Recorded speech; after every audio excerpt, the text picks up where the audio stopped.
The Podcast Training. Hola, hola queridos y queridas, bienvenidos a The Podcast Training, el podcast donde exploramos el fascinante mundo de la ciencia del comportamiento aplicada a los gatos. Yo soy María Paula Méndez. Y yo soy Hernán Pesis, somos amigos y colegas apasionados por el tema. Ambos somos analistas de conducta especializados en comportamiento felino y estamos aquí para compartir nuestro conocimiento y experiencia contigo. Acompáñanos en este viaje fascinante a través de la ciencia del comportamiento aplicada a los gatos. The Podcast Training, un espacio en el que descubriremos por qué y para qué nuestros amigos peludos hacen lo que hacen. Hola Hernán, ¿cómo estás? Hola Mari, ¿cómo va? Bienvenidos a este nuevo episodio, bienvenidos y bienvenidas a nuestro nuevo episodio. Hoy vamos a hablar de un tema muy importante, continuamos hablando de aprendizaje, vamos a hablar de condicionamiento operante. Exactamente. Y creo que pues va a estar muy interesante todo lo que vamos a hablar hoy. Nuevamente gracias a quienes nos están siguiendo, a quienes están viendo nuestros episodios. Por favor, suscríbanse, manito arriba si les gustó, compártanlo, que todo eso nos ayuda a llegarle a más gente. Y yo quería, antes de que empezáramos, Hernán, hacer como una acotación aquí para que pues, las personas sepan que el formato que nosotros estamos haciendo es tipo podcast. Esto no es una formación, esto es para que lo gocemos todos, para que ustedes aprendan, así que tómenlo con calma. Siéntense, relájense, escúchennos. Si quieren anotar algo, anótenlo. Aquí pueden darle pausa, darle play en el momento que quieran. Y si lo están escuchando por Spotify, lo van a poder escuchar en la ducha, corriendo, haciendo el almuerzo, haciendo lo que quieran. No tienen que escucharlo todo de chorro. Si de pronto ven que el episodio está muy largo, lo pueden ir escuchando por tramos, que esa es pues como la idea y el objetivo de que esto sea un podcast. Claro, la ventaja del podcast, ¿no? Uh-huh. De poder escucharlo cuando uno quiere, frenarlo. Y bueno, sí, no es una formación, eso es importante destacarlo.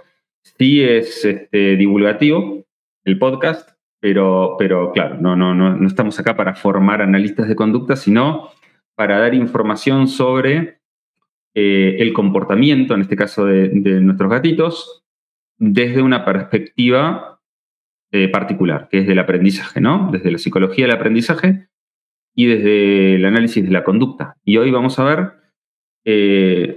un mecanismo importante, muy importante en los organismos, que es el condicionamiento operante, del cual se habla mucho, pero no siempre se habla muy bien, digamos. No, muy bien en el sentido, no siempre es correcto lo que se dice. Exacto. Ciertos errores procedimentales, ¿no? Así que bueno, voy a empezar con una anécdota de una clienta. En realidad, esto lo solemos escuchar mucho, seguramente vos también, Mari, pero bueno, lo voy a resumir como voy a dar un ejemplo, ¿no?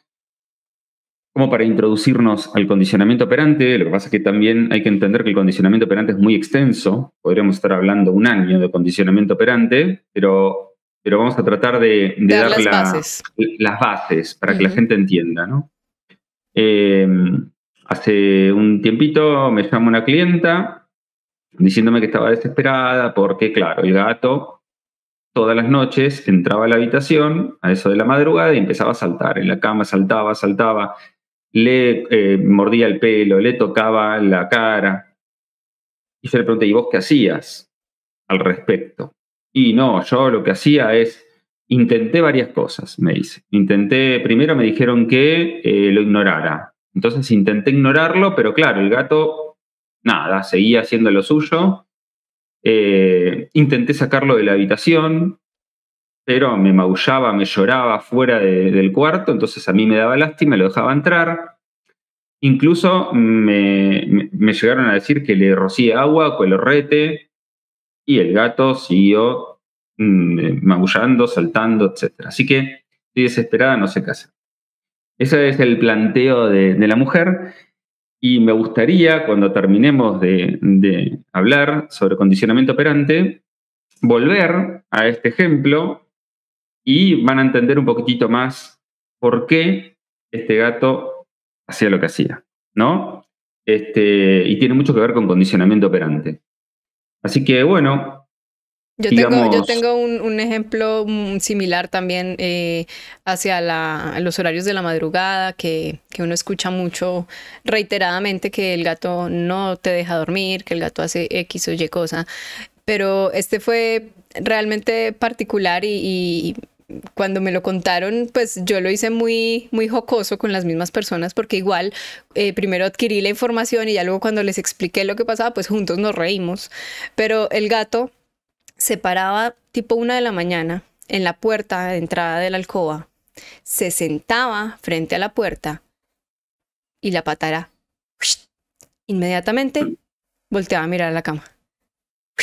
Y volteaba a Aclaro, mirar. para los que nos escuchan en Ah, Spotify, sí, lo que está haciendo, perdón. Mari es con la pata rascaba el marco, la puerta. Sí, Ok. lo chistoso era, sí, perdón, se me olvidó que en Spotify no me están viendo, es que el gato se sentaba y entonces ponía la patica en la puerta y sacaba las uñitas y raspaba. Inmediatamente bajaba la patica después de raspar, volteaba a mirar hacia la cama. Y volvía y lo hacía y volteaba a mirar hacia la cama. Lo mismo. Yo pregunté qué hacían ustedes. Los humanos se levantaban inmediatamente, prendían la luz, lo alzaban, lo acariciaban, le preguntaban qué le pasaba, le daban comida y definitivamente en algunos de esos momentos decían, no, pues ya ni siquiera podíamos dormir, nos sentábamos a leer. Pues bueno, ya eso vamos a ver qué pasaba con todo eso hacia el final del Exactamente. episodio. Y tiene mucho que ver con condicionamiento operante. Y ya que estamos con ejemplos, voy a poner otro ejemplo. Este ejemplo lo posteé en su momento en mis historias. No recuerdo el nombre de los gatos, pero lo tengo en mis historias. Eh, Dos gatos, uno más grande, otro más chiquitito, que habían traído en adopción, jugaban. Pero ¿qué pasaba? Cuando los tutores, una pareja, se sentaban a ver la tele, el gato más grande se le tiraba encima al más chiquitito y lo empezaba a molestar, a hostigar, se le paraba encima, le mordía el cuello y el otro chillaba. Entonces, ¿qué hacían los tutores? Y obviamente, ¿no? Separaban al más grande, lo separaron varias veces hasta que lo terminaban encerrando en la cocina, creo. Y esto se repetía todas las noches, pero los gatos parecían llevarse bien, digamos, durante el día estaban durmiendo juntos, corrían, jugaban, pero esto ocurría cuando los tutores se ponían a ver la tele. Ujú. Bueno, al final del capítulo, del episodio, vamos a ver este ejemplo también y vamos a entender por qué sucedía lo que sucedía, ¿no? Y también es muy gracioso. Así que, bueno, podemos Sí, desentrañar el misterio de estos tres casos con esto al hay un final del montón de capítulo. ejemplos que Un nos montón. pueden sacar muchas sonrisas. Una vez lo Exactamente. entendemos. Bien, bueno, arranquemos por la definición de condicionamiento operante, ¿no? Yo tengo una por acá, Eh, si quieres Dila, la dila. puedo compartir. Sí.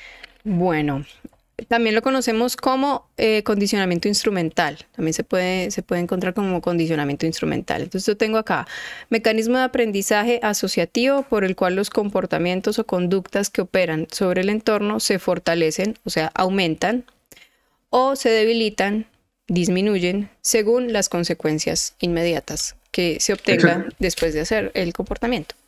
Exactamente. ¿Sí? La característica más importante que incorpora el condicionamiento operante son las consecuencias. ¿Sí? Las consecuencias que de alguna manera,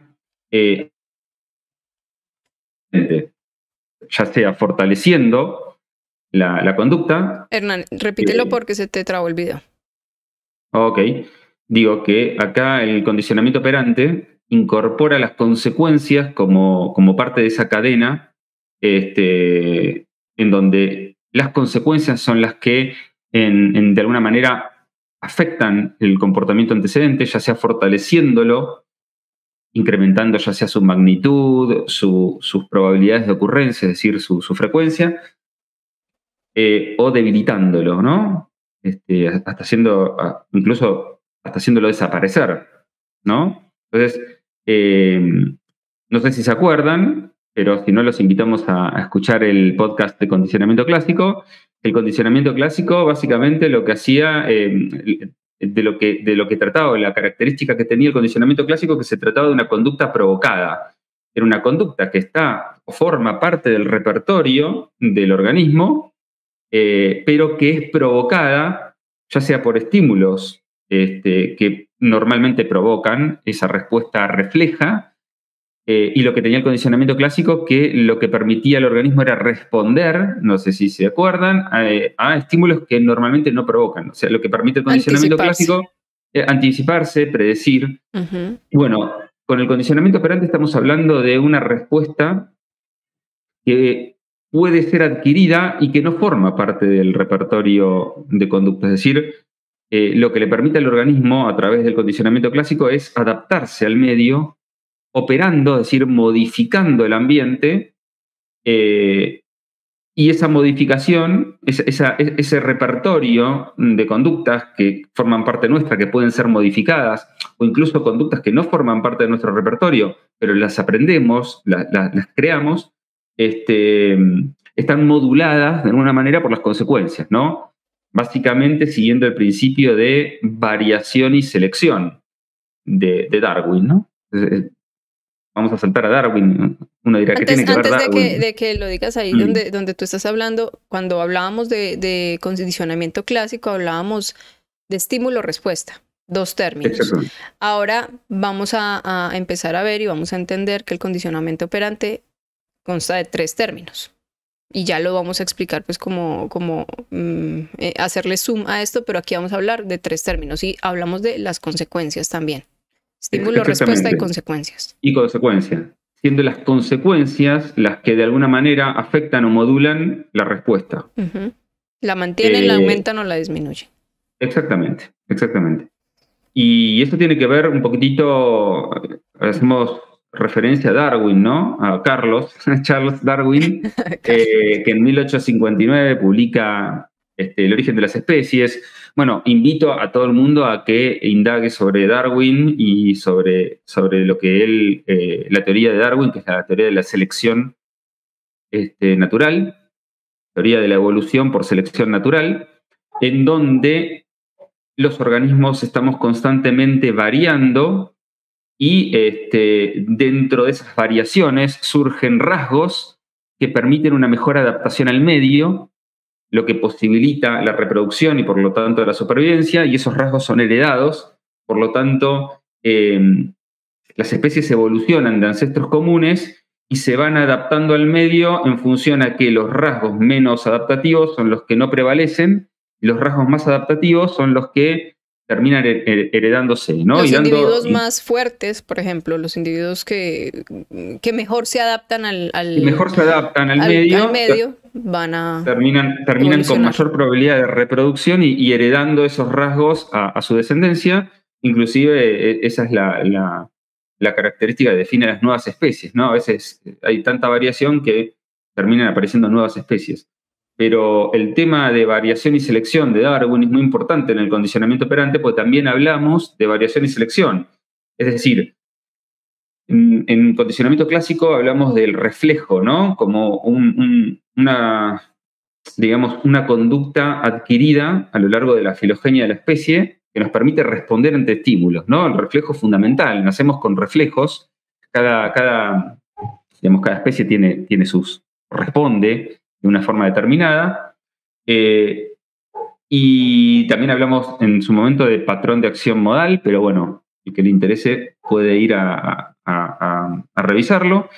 Y también otra de las características que define un organismo es la posibilidad de variar sus conductas. Uh-huh. Es decir, nacemos con la capacidad de variar nuestras conductas. Si vos colocas a un bebé en una habitación llena de cosas, lo primero que va a hacer el bebé es actuar. Es decir, no se pone a cantar ni a hacer mimo, sino que actúa, varía conductas, y aquellas conductas que de alguna manera suponen un éxito para el bebé o algo agradable, etcétera, etcétera, se van a repetir. Uh-huh. Mientras que las que no tienen ninguna consecuencia se van a ir extinguiendo, se van a ir desapareciendo. Lo mismo pasa con los gatos, ¿no? Los gatos también actúan, es decir, varían conductas constantemente dentro de sus repertorios. Por ejemplo, el maullido es un clásico ejemplo de variación, ¿no? Donde el maullar puede o no tener ciertas consecuencias y en función de esas consecuencias ese maullido se va a repetir o se va a extinguir.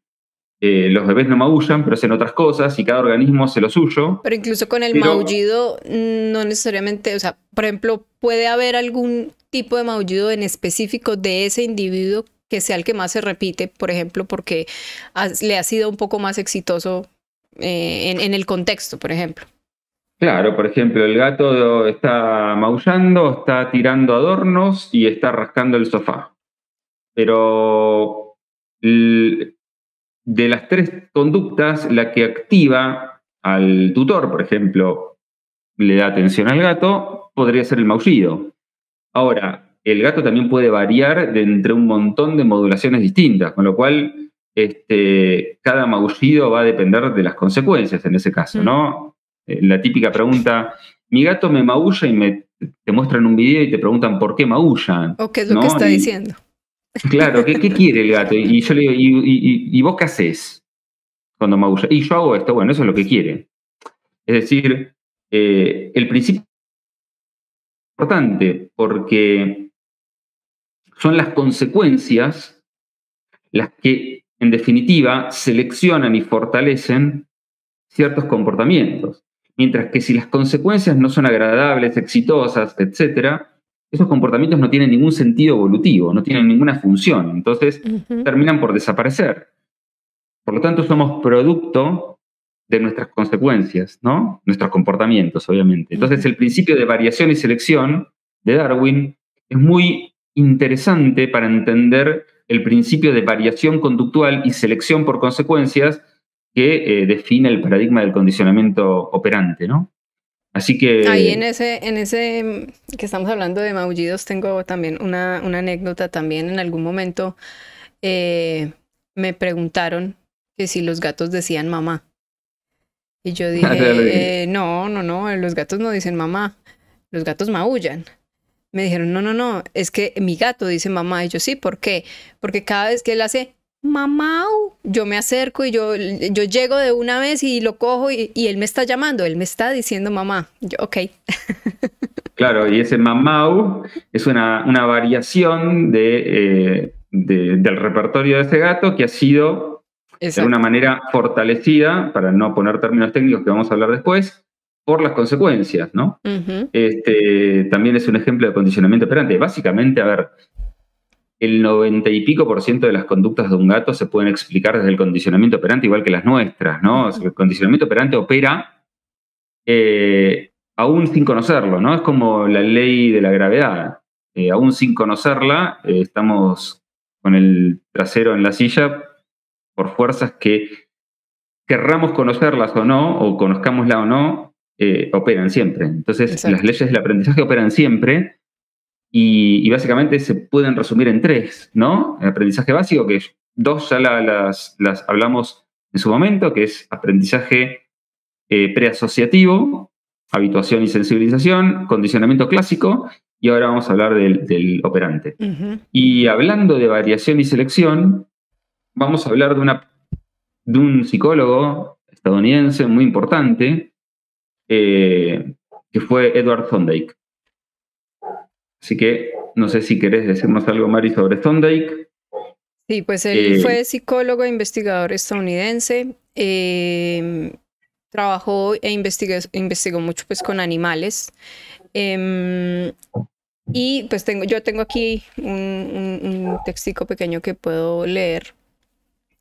Él habló mucho del tema del aprendizaje por ensayo y error, ¿cierto? Y formuló algo que se llamó la ley del efecto.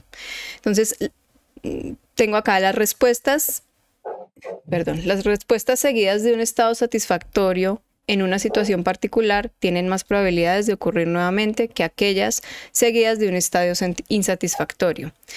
Es lo que estabas diciendo ahorita, o sea, si después de que se ejecuta alguna acción hay algún beneficio para ese organismo, muy probablemente esa conducta se va a repetir en el tiempo. Y él tenía pues como les digo, experimentaba con varios animales, pero tenía un experimento muy llamativo, incluso era con gatos. Y es que él ponía un gatito en una jaula como de madera. Sí, se llamaban cajas problema. Eso, exacto. Ponía al animal en un problema, ¿cierto? A resolver, entre comillas, a resolver un problema.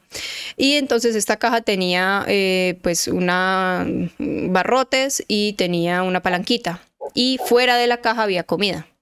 Entonces, él simplemente pues observaba cuáles eran las conductas del gato. Entonces, ¿qué empezaba el gato a hacer? Diferentes conductas. Empezaba a caminar de un lado al otro, e intentaba pasar las manos, las paticas por entre los barrotes, maullaba, raspaba el piso, mordía los barrotes, etcétera. Varias conductas.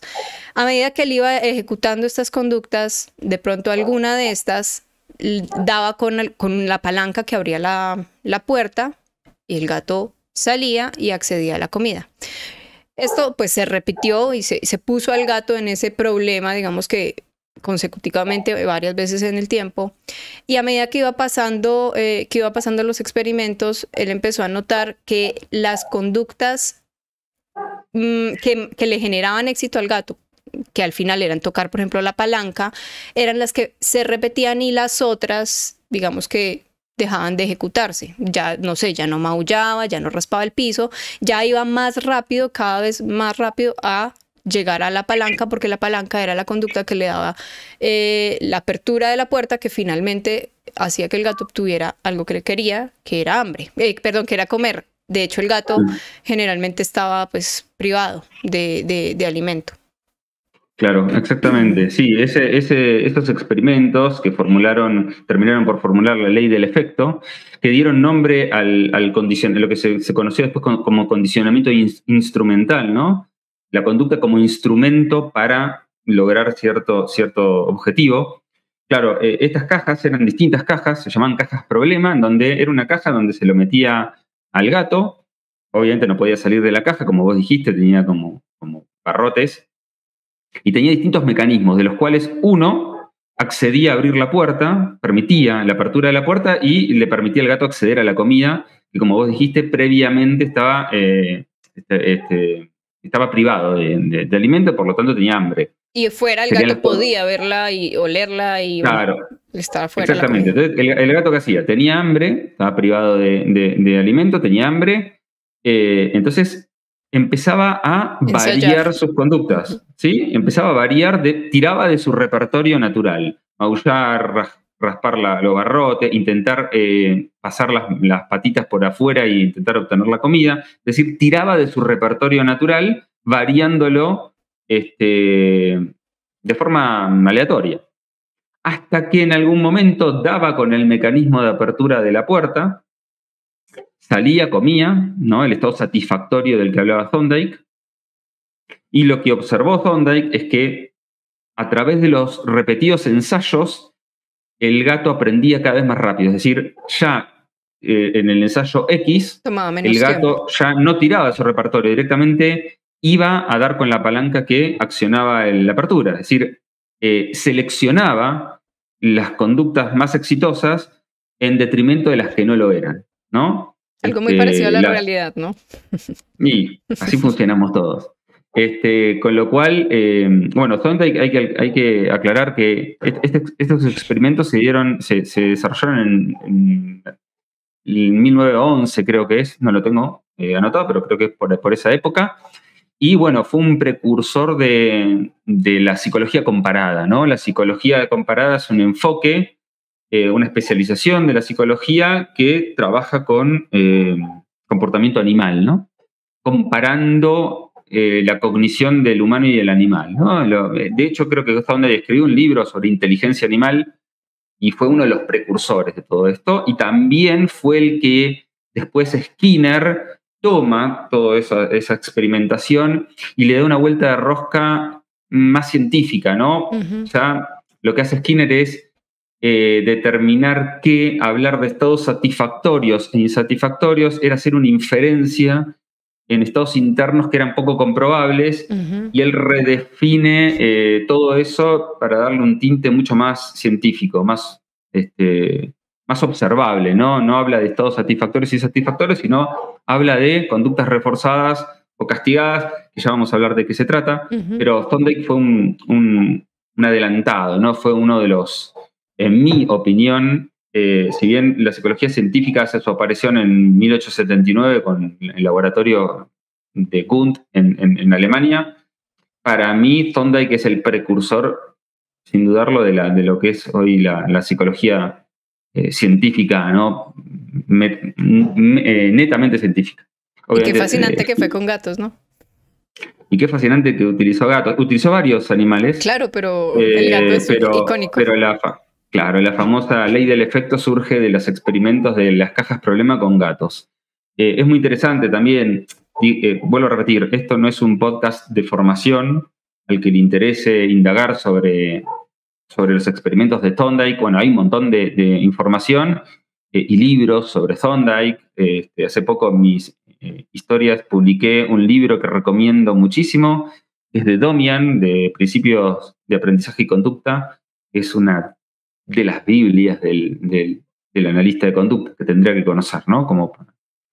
Y ahí está bien detallado los experimentos de Thorndike, etcétera, etcétera, etcétera. Y después viene Skinner, ¿no? Que no es el director del colegio de Bart. Pero que ese nombre está hecho en su honor. En honor a, exactamente, Skinner, Burroughs Frederick Skinner. Aclaro, es el segundo psicólogo más citado del siglo XX, esto por la APA, la Asociación Americana de Psicología. Y es gracioso que sea el segundo, porque el primero es Piaget, que no fue psicólogo, y el tercero es Freud, que tampoco fue psicólogo. Así que tenemos a Skinner ahí, el más citado del siglo XX, y uno de los psicólogos más importantes de América. Americano. Y bueno, él toma también como referentes no solo a Thorndike, sino a Watson y a Pavlov, de quienes hablamos en el episodio anterior cuando hablamos de condicionamiento clásico. Exactamente. Skinner tiene una larga trayectoria. No vamos a hablar de Skinner porque sería extensísimo y hay gente que tiene mucho más clara la biografía de Skinner. Es fascinante. Para mí, uno de los científicos, un genio, uno de los científicos más importantes del siglo XX, sin dudarlo, no lo digo yo. Pero de Skinner vamos a hablar un poquitito. Primero, aclarar que Skinner fue vamos a ponerle fundador, el fundador del análisis de la conducta, ¿no? El papá de la psicología conductual. El papá del análisis de la conducta, de la psicología conductual. A partir de una publicación, él tiene un montón de publicaciones, una publicación que se llama La conducta de los organismos, que es de 1938, y donde, bueno, creo que un par de años antes describe lo que es la caja de Skinner, ¿no? Que estaría bueno, si querés, hablar de la caja de Skinner, para que se entienda de dónde surge todo esto del condicionamiento operante, ¿no? Que se basa en experimentación. Exacto. ¿no? Estamos hablando de experimentación. Así que, ¿qué es la caja de Skinner? No es la caja problema de Thorndike, pero es otro tipo de caja muy importante. ¿De qué se trata la caja de Skinner? Es una caja que efectivamente funciona para experimentar y para poder poner un organismo. En el caso de él, estudiaba ratas y palomas. Poner un organismo en un entorno muy controlado para poder medir sus comportamientos, y digamos que se utilizan luces, se utilizan sonidos, en algunos casos se utilizaron también pequeñas descargas eléctricas para ver con base en esos estímulos que se ponían dentro de la caja, pues el actuar del animal, y pues obviamente que el animal recibía en algunos casos consecuencias apetitivas o en algunos otros consecuencias aversivas, y con eso poder medir qué comportamientos se repiten, qué comportamientos pues no, y pues obviamente esto es muy a grosso modo lo que estoy diciendo, pero es básicamente para poder controlar y poder medir. Claro, en realidad quien quien haya tenido en la carrera metodología de la investigación habrá estudiado lo que es un ensayo discreto. Bueno, no me voy a meter en ese embrollo, pero lo que él diseñó, porque aparte de investigador científico, era ingeniero, o sea, era inventor. De hecho, las cajas de Skinner, que hoy día se siguen utilizando, o cajas operantes, se llaman así. Después le pusieron cajas de Skinner, pero se llaman cajas de condicionamiento operante. Son recintos en donde él investigaba cómo los organismos aprendemos, ¿sí? Aprendizaje básico, lo que se llama aprendizaje básico, ¿no? El aprendizaje más, digamos, que tiene que ver con el aprender álgebra en la facultad, ¿no? El aprendizaje básico, cómo adquirimos, modificamos y extinguimos repertorios conductuales. A eso se llama aprendizaje básico. Él, para poder estudiarlo, decidió crear unas cajas. Básicamente trabajaba con ratas y palomas porque era más fácil de manipular, ¿no? Hay toda una explicación y hay un montón de libros que explican por qué trabajaba con ratas y palomas, pero que dichas investigaciones se pueden traspolar a cualquier organismo. Básicamente, todos, por el principio de equipotencialidad, todos descendemos de los mismos ancestros y operamos o funcionamos de la misma manera. Así como un perro repite su conducta si le das un poquitito de premio, de algo rico, vos vas al trabajo todos los días por un sueldo, digamos. Si bien las formas cambian, los principios básicos son los mismos. Entonces, esos principios básicos se pueden aislar mucho mejor trabajando en entornos muy controlados, con palomas y ratas, que trabajando en entornos mucho más complejos. Donde hay más estímulos. Exacto. Donde hay más estímulos más difíciles de aislar y fuera del laboratorio, ¿no? Pero es importante aclarar que todo lo que se investigó y se investiga en laboratorio es traspolable al ámbito natural. De hecho, es la base de muchas de las terapias conductuales que existen hoy día, ¿no? Ya sea para humanos o incluso el entrenamiento animal. Así que hay que aclarar eso. Solamente es experimentación y queda ahí, sino que es como entender cómo operan los átomos y partículas para después todo lo que se hace en física en un laboratorio se traspola a la ingeniería o en el ámbito aplicado a la tecnología, ¿no? Aplicada. Y estas cajas estaban diseñadas, algunas cajas estaban diseñadas para investigar diferentes conductas, ¿no? Para diferentes mecanismos básicos de conducta. Incluso estaban adaptadas ya sea para ratas, porque la rata tiene un repertorio innato muy distinto al de la paloma y responden a distintos estímulos, etcétera. Pero la idea de la caja era establecer cómo son los mecanismos básicos de aprendizaje de las distintas especies y cómo se traspolan a las otras, ¿no? Cómo se generalizan a las otras. Y cómo se pueden entrenar incluso. Diferentes. Claro, cómo se puede modificar. Entender la base de todo y para poder explicar después la conducta más compleja, ¿no? Que hasta la conducta más compleja tiene su explicación en esas bases, ¿no? Que después voy a hacer una aclaración sobre Richard Epstein, un psicólogo que trabajó la creatividad o el insight, que es muy interesante también. Pero lo que voy es que esas cajas son fundamentales para entender cómo se dan, ¿no? estos mecanismos básicos. Y volviendo al condicionamiento operante, se llaman cajas operantes porque lo que hacen es aislar y entender mucho mejor cómo es esa secuencia de 3 términos. Que si querés, te dejo a vos que arranques con qué es dentro del condicionamiento operante, por qué se lo conoce como condicionamiento instrumental operante o también se lo conoce como secuencia de 3 términos, ¿no? Condicionamiento operante de secuencia de 3 términos. ¿Por qué son 3 términos? Ahí lo podríamos explicar con el ABC, por las siglas en inglés de cada uno de esos términos. Cuando hablamos del A, estamos hablando del antecedent o antecedente, de lo que pasa antes de que una conducta se ejecute. el behavior, que sería la B o comportamiento, y la C de consequence, que sería la consecuencia, lo que pasa después. Entonces tenemos tres términos porque son A, B, C. Antes, o sea, antecedent, behavior o comportamiento, y C, consequence o consecuencia. En los antecedentes vamos a tener diferentes estímulos, que ya ahorita los desglosamos específicamente. La conducta como tal del organismo. Ya recuerden que conducta es acción, es un verbo, ¿cierto?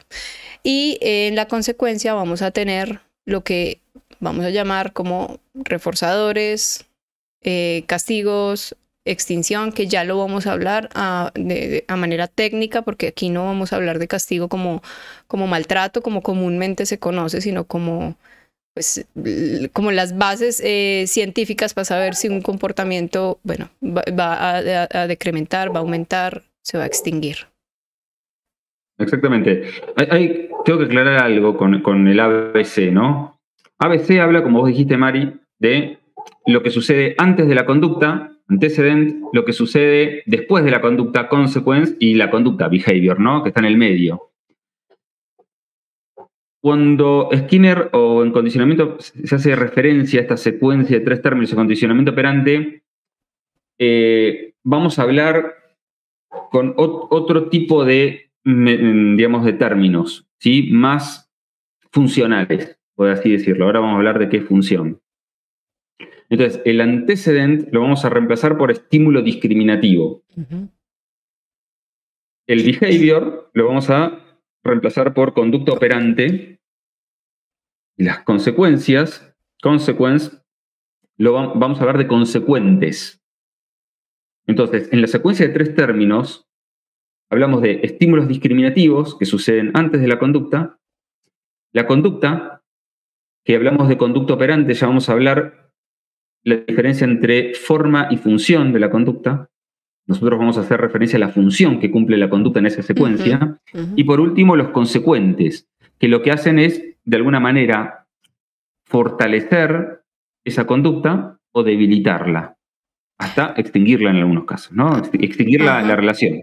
Ahí es importante tener en cuenta que, como lo hablamos en el capítulo donde hablamos de comportamiento y conducta, que el comportamiento, al ser dinámico, al ser un flujo constante, cuando hablamos de este ABC es como si hiciéramos un cortecito en ese flujo constante, y es ahí donde ya igual más adelante vamos a entender y vamos a ver cómo es todo el tema del análisis funcional, pero estamos hablando de ese tramo, de ese pequeño tramo, porque hay que entender, pues, como lo que también decíamos, que no es causa-efecto, o sea, no solamente ese antecedente es la causa de ese comportamiento, sino que esto es un poco más complejo. Entonces, entenderlo así como que es un flujo constante en el cual yo hago un corte, y a ese corte es donde voy a analizarlo, digamos que en términos de ABC. Claro, fundamental lo que dijiste, porque constantemente el gato se está comportando, constantemente está variando conductas, comportándose, adquiriendo repertorios, modificando los que ya tiene, extinguiendo, etcétera, etcétera. Constantemente está respondiendo al ambiente, porque la conducta es eso, ¿no? Una adaptación al ambiente. Entonces, constantemente está aprendiendo y está respondiendo en consecuencia. Pero cuando vos querés estudiar la conducta, no podés estudiar ese flujo continuo porque es infinito. Entonces, lo que haces, como bien dijiste, es como cortar el fideo, el flujo del río, sacar una porción y establecer esa relación de tres términos en esa porción. ¿Por qué? Porque la consecuencia de una conducta puede ser el antecedente de otra conducta. Por ejemplo, si nosotros estamos charlando, lo que yo digo puede ser un estímulo para tu respuesta, que a la vez tu respuesta puede ser un estímulo para mi respuesta. Entonces, nosotros tenemos que cortar eso y analizar esa secuencia en ese momento determinado, porque si no sería casi imposible, ¿no? Exacto. Entonces, cuando uno corta ese fideo, extrae lo que vos dijiste, el ABC, pero ahora en vez de antecedent, behavior, consequence, vamos a darle una terminología un poquitito más técnica, que es estímulos discriminativos, respuestas operantes que sería la conducta, y los consecuentes, que es lo que hace que la conducta se mantenga o se fortalezca o se debilite. ¿Tá? Y ahí vamos a hablar de reforzadores y castigos. Exacto. Así que vamos a hablar primero, si querés, de la respuesta, ¿no? Conducta es todo lo que hacemos, todo lo que hace el gato es conducta. Remontémonos a los ejemplos del principio. Entonces, el maullido del gato a las 3 de la mañana y el raspado de la puerta del gato a la 1 de la mañana. Todos son conductas. Todos son conductas. Todo lo que hace un gato, todo lo que hacemos nosotros, lo que hacemos, lo que pensamos, lo que imaginamos, lo que creemos, todo es conducta. Y la conducta va a variar en función del ambiente. Y el ambiente es un conjunto de estímulos. Ahora, ¿por qué en condicionamiento operante llamamos a esas conductas respuestas operantes? Primero porque al hablar de respuestas estamos dándole a la conducta un tinte más, ¿cómo decirlo? Más, la respuesta la podemos parametrizar, es decir, la podemos medir. Una respuesta es específica de un estímulo. Claro, una respuesta es específica de un estímulo. Yo la puedo medir de diferentes maneras. Yo puedo medir la frecuencia de una respuesta hacia un estímulo, puedo medir la duración, puedo medir la intensidad, puedo medir un montón de otras cosas más, que no vienen al caso. Pero en realidad, para el que nos escucha, conducta y respuesta, vamos a hacer como lo que sea lo mismo. Pero en realidad respuesta es un poco más técnico, ¿no? Conducta es más general y respuesta es más específica, porque yo puedo agarrar una respuesta específica y medirla. Puedo medirla en sus diferentes parámetros. Uno de esos parámetros, si se quiere el más importante, en mi opinión, todos son importantes, pero el más importante es su función. Exacto. Ahí podemos hacer la diferencia entre forma y función. O sea, de lo que vemos o cómo se ve una respuesta y qué función adquiere. Por ejemplo, el rascado de un sofá. Claro.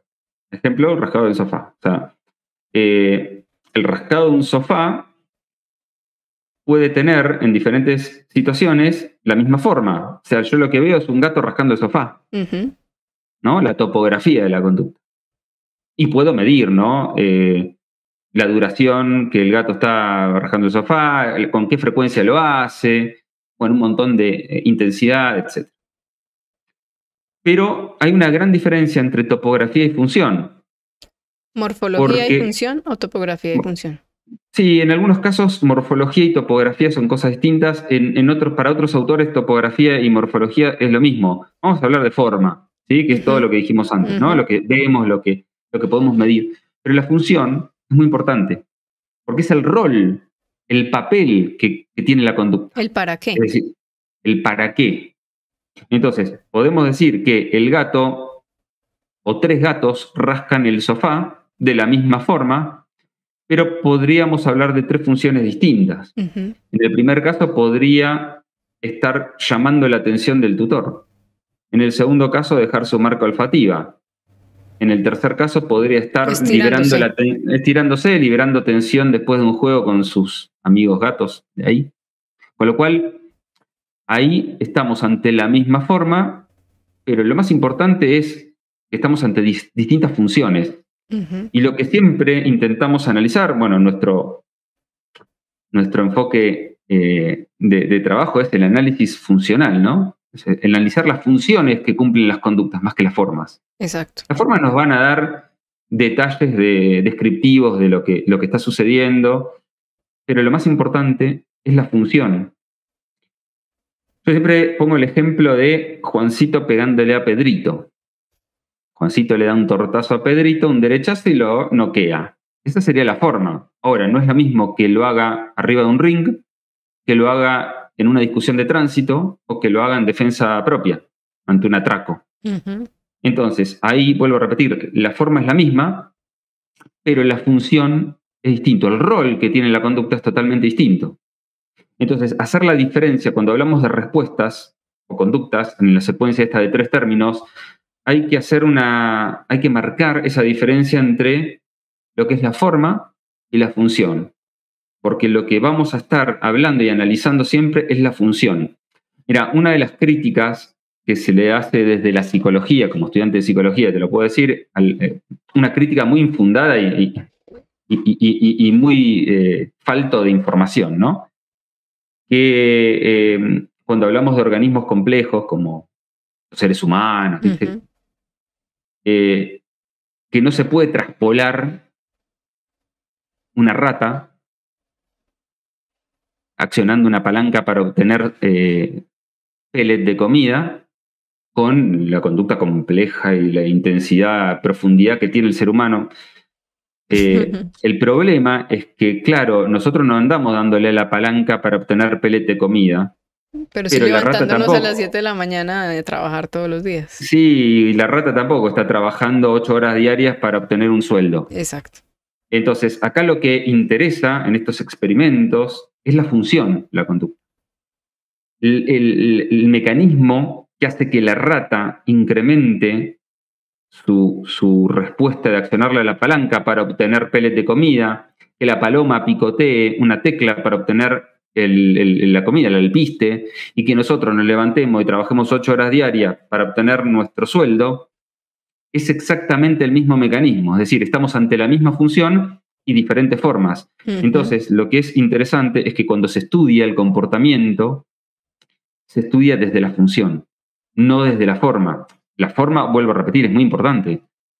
Pero nosotros vamos a, ¿El para qué? El para qué. Eso es ¿sí? importante. La función que tiene la conducta. Exacto. El por qué de una conducta sería, la respuesta sería hablar del mecanismo que la sostiene. Y el para qué sería hablar de la función, ¿no? Y es un poco también la diferencia entre condicionamiento clásico y condicionamiento operante, porque en condicionamiento clásico estamos hablando de que las conductas ocurren por algo, y en el condicionamiento operante estamos hablando de que las conductas ocurren para algo. Para algo, exactamente. ¿Sí? Y ahí está la función. O sea, desde ahora en más, cuando hablamos de respuestas, vamos a, en el podcast, hablar de respuestas y conductas como algo similar, pero cuando hablamos de respuestas, hablamos en términos funcionales, es decir, los parámetros de respuesta son muy importantes, la intensidad, la duración, la frecuencia, la latencia, el coste, etcétera, etcétera. Lo que nos va a interesar ahora es qué función cumple esa respuesta en esa secuencia. ¿Sí? Así como dimos el ejemplo de la misma forma en el gato rascando o arañando el sofá, 3 gatos presentan la misma forma o la misma topografía de conducta, pero distintas funciones. También podemos tener el caso inverso, que distintas formas de conducta tengan la misma función. Por ejemplo, el gato puede rascar el sofá, maullar, tirar adornos, mordernos el tobillo.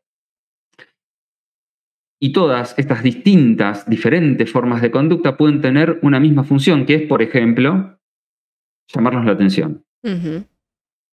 Y ahí hablamos de clase operante. El concepto de clase operante es ese, justamente. Todas las conductas que tienen distintas formas, pero tienen una única función, forman la misma clase operante. Entonces, cuando uno analiza una conducta desde el condicionamiento operante, analiza su función, pero esta pueden ser distintas conductas que tienen la misma función. Entonces, ¿por qué es tan importante el concepto de clase operante, operante-clase? Porque cuando uno refuerza una clase, refuerza todas las conductas que forman la clase. O cuando uno debilita la clase, debilita todas las conductas. ¿Se entiende? Entonces, si tenemos un gato que nos busca llamar la atención a través de distintas conductas y yo voy debilitando esa tensión, que básicamente es la que mantiene esa conducta, debilito todas. Entonces, el concepto de respuesta operante tiene que ver con eso. Tiene que ver con la función que cumple esa respuesta en la secuencia conductual. ¿Sí? ¿Se entiende? Ya sea claro, distintas formas con la misma función o la misma forma, distintas formas con la misma función o la misma forma con distintas funciones. ¿sí? Entonces, lo que nos vamos a concentrar nosotros siempre es en la función de la conducta. Por eso es muy importante tenerlo, pues, o sea, conocerlo, saberlo, identificarlo, incluso que ustedes aprendan a entenderlo así, porque pueden estar cayendo entre comillas, recomendaciones generales o cosas que uno ve por internet de, por ejemplo, mi gato me muerde, rasca el sillón, me maulla, etcétera, y te dicen, no, lo que le falta al gato es que le juegues más. Entonces, cuando esté haciendo eso, juégale más. Y ahí puede haber un error, pues, bastante grave, porque lo que puedes estar haciendo es, pues, incrementando incluso esas conductas que quieres modificar. Claro. Sí, es muy, muy difícil dar consejos sobre qué hacer o qué no hacer sin hacer un análisis funcional. Y me adelanto, análisis funcional justamente es una metodología científica que lo que hace es analizar qué función cumple cada una de los elementos que compone esa cadena funcional, ¿no? Que es discriminativo, respuesta, consecuentes. Se hace un análisis funcional, ¿no? Pero eso lo dejamos para mucho más adelante.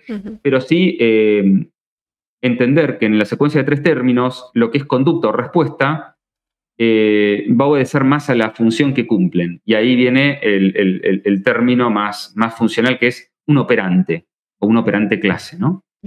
Y ahora vamos a hablar de que esas respuestas no se dan en el aire, se dan en un contexto. No existe una respuesta de un organismo que se dé en el aire. El gato no hace las cosas en el aire o espontáneamente.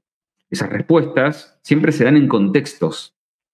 Y esos contextos, en general, son los que se conocen como estímulos, ¿no? O sea, el contexto está compuesto de distintos estímulos.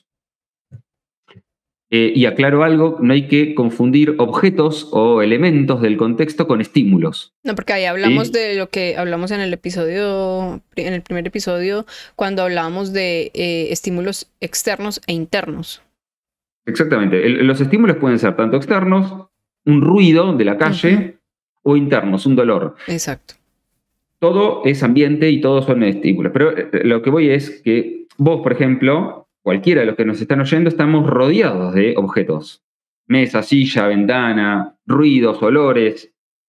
Pero solo aquellos que nos afectan de alguna manera son considerados estímulos. ¿Se entiende? Así es. Entonces, estamos rodeados de elementos, pero los que logran afectarnos de alguna manera podríamos considerarlos estímulos. Ya vimos en el capítulo de condicionamiento clásico que esos estímulos tienen ciertas características, ¿no? Que provocan una conducta. Pueden ser estímulos incondicionados, condicionados, ¿sí? Bueno, el que le interese puede ir a escuchar el capítulo de condicionamiento clásico o puede indagar en un montón de publicaciones que hay sobre condicionamiento clásico. Pero acá, en condicionamiento operante, vamos a estar hablando de hay muchos más, aclaro, pero vamos a estar hablando de 2 tipos de estímulos distintos que anteceden a estas conductas o respuestas operantes, que son el estímulo discriminativo, ya sea positivo o negativo, o también se llama estímulo discriminativo o estímulo delta. No quiero confundir, vamos a hablar de positivo y negativo para que no se confunda. Y nuevamente hablamos matemáticamente, sumar o restar, no bueno o malo. Exactamente. Primero vamos a hablar de estímulos discriminativos. ¿Qué es un estímulo discriminativo? Un estímulo discriminativo es un estímulo o un complejo de estímulos que señalan al organismo que su respuesta va a ser reforzada o va a ser castigada y sometida a extinción, pero no quiero confundir. ¿Sí? Entonces, aquellos estímulos discriminativos que le señalan al organismo que su conducta va a ser reforzada se llaman estímulos discriminativos o estímulos discriminativos positivos. Ahora vamos a hablar de qué es positivo y negativo. Y los estímulos discriminativos que señalan que la conducta va a ser sometida a un castigo o extinguida se conocen como estímulos discriminativos negativos o estímulos delta. Pero, para no confundir, vamos a hablar de positivo y negativo en términos probabilísticos. ¿Sí? No es que positivo es bueno y negativo es malo, sino en términos probabilísticos. Nosotros hicimos una explicación interesante de el concepto de contingencia y acontingencia, o estímulo positivo o negativo, en el capítulo anterior. Pero si querés podemos repasar algo de lo que es la contingencia, ¿no? El Sí, concepto de igual, contingencia. exacto. Es igual si quieren pues como hacer como el zoom a ese tema en específico, pueden ir a ver el episodio anterior. Exactamente, está explicado un poquito más extensivamente. Pero vamos a ponerlo en términos más rápidos y más sencillos. Contingencia es una relación probabilística entre dos eventos, básicamente. Relaciona dos eventos, la contingencia. Hablamos de contingencia positiva cuando un evento correlaciona con otro de forma tal que, vamos a ponerlo en términos de estímulos, se agrega estimulación. Mientras que contingencia negativa sería una correlación negativa entre dos eventos. Vamos a poner un ejemplo. ¿El siempre qué? Volvamos a decirlo. Claro. ¿El siempre qué? Siempre que aparece un estímulo A, aparece un estímulo B, hablamos de contingencia positiva. Uh-huh. Siempre que aparece un estímulo A, no aparece un estímulo B, hablamos de contingencia negativa. Uh-huh. Y sea que aparezca el estímulo A, da lo mismo que aparezca el estímulo B o no aparezca el estímulo B, hablamos de un fenómeno de contingencia neutra o acontingencia, o sea que no hay ninguna contingencia. Entonces, contingencia es la relación probabilística entre dos eventos o estímulos. Siendo que aparece A, aparece B, contingencia positiva. Siendo que aparece A, no aparece B, contingencia negativa. Y si da lo mismo, acontingencia. Bueno, y entonces, ¿qué es un estímulo discriminativo? Un estímulo discriminativo le señala al organismo, en este caso un gato, que su conducta va a ser sometida a un castigo o a un reforzamiento de la conducta. Es decir, el estímulo discriminativo le señala que la respuesta va a ser fortalecida o va a ser debilitada. Uh-huh. Y entonces hablamos de estímulos discriminativos positivos y negativos, o estímulos discriminativos directamente o delta. Estímulo discriminativo y estímulo discriminativo positivo es lo mismo. Estímulo delta o estímulo discriminativo negativo es lo mismo. Uh-huh. ¿Se entiende, no? Sí. Bien. Y ahora vamos a hablar de los consecuentes. ¿Qué pasa después de la conducta? Uh-huh. Y ahí vamos a hablar de, si querés, te dejo a vos que lo digas, el concepto de reforzador. Uh-huh. ¿Sí? Porque iba a decir algo sobre estímulos aversivos y apetitivos. Recuerden que pueden volver al capítulo de condicionamiento clásico y en donde hablamos de estímulos aversivos que provocan desagrado, rechazo. La tablita que teníamos en el capítulo anterior, ahí está muy bien explicado y pues tiene que ver con lo que vamos a hablar ahora. Sí, estímulo aversivo es algo que provoca en el organismo un rechazo desagradable, vamos a ponerlo en esos términos. Uh-huh. Estímulo apetitivo provoca acercamiento, es agradable. No es literalmente el término que alude a uno y otro, pero uh-huh. Para que se entienda, apetitivo es algo que provoca algo agradable, acercamiento, aproximación, y aversivos son estímulos que provocan alejamiento, desagrado. ¿No? Desagrado, alejamiento, ¿sí? Bueno, entonces, ¿qué pasa con la consecuencia, ¿no? De la conducta? Hablamos de la importancia que tienen las consecuencias en el condicionamiento operante. Básicamente, las consecuencias son las que van a fortalecer los comportamientos, ya sea en su magnitud, en su frecuencia, en su duración, o lo van a debilitar. Es decir, a partir de las consecuencias, los organismos adquieren, modifican y eliminan de su repertorio conductas, quedándose o seleccionando las conductas que de alguna forma son exitosas y eliminando del repertorio las conductas que no lo son, no tienen ningún sentido funcional o adaptativo. Entonces, básicamente hablamos de 4 mecanismos de aprendizaje, 4 mecanismos que tienen que ver con esto de fortalecer las conductas o debilitarlas. Y estos mecanismos se conocen como mecanismos de reforzamiento, son los mecanismos que fortalecen un determinado comportamiento, sus consecuencias, y los mecanismos de castigo, que lo que hacen es debilitar la conducta antecedente. Y dentro de los mecanismos de reforzamiento y de castigo, existen dos tipos de contingencia, las positivas y las negativas. No se asusten, vamos a explicarlo bien después con ejemplos.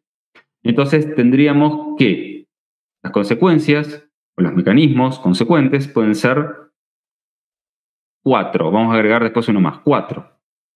Reforzamiento positivo, reforzamiento negativo, castigo positivo, castigo negativo, y un quinto que es la extinción, es decir, cuando no se da ningún tipo de contingencia, que es lo que dije antes, ¿no? Cuando da lo mismo que aparezca la consecuencia o no aparezca la consecuencia.